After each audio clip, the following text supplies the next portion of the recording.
See, this one right here has got all the weight on that side, and it will very easily, supposedly, fall.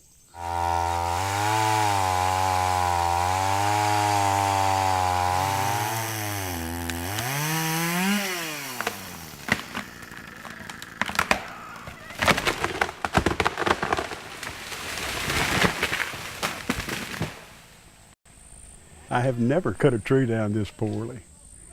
You know, I was really hoping I could impress y'all with what a forester I was. And I don't think that's going to impress anybody. Well, come on, let's go.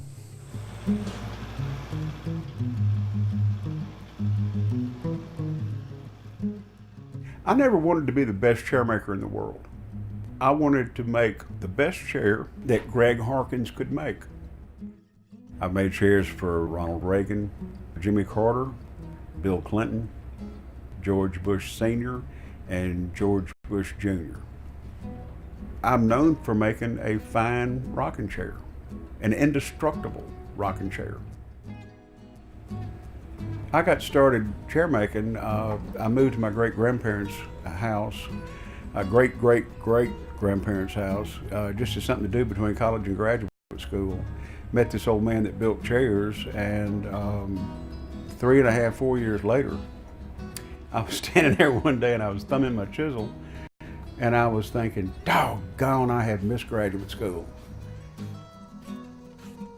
When I cut a tree down, you know, and you start sawing it, it's like opening up a jewel box.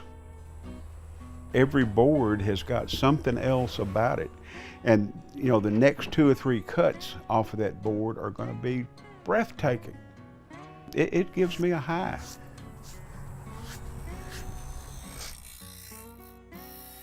What makes a good chair is having all of your materials right. You know, having the dry parts dry, the quality of your lumber, it's a package. This hammer I bought from Pickens Hardware 41 years ago, and I've driven up every chair that I have built, every chair, I mean with the exception of none, you know, with this hammer. You take totally raw material and go from the time it's a living, breathing, standing tree until it is a piece of furniture. And depending on your resolve and your abilities, a piece of furniture that'll last 100, 150 years or longer.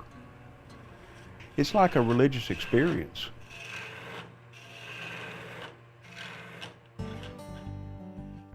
Jimmy Carter was personal friends with my banker, and Mr. Mack came by and said, I need a chair, need it right now. And I said, well, gosh, I don't have one. And he said, well, what about that one right there? I said, well, yeah, I guess you could, you know.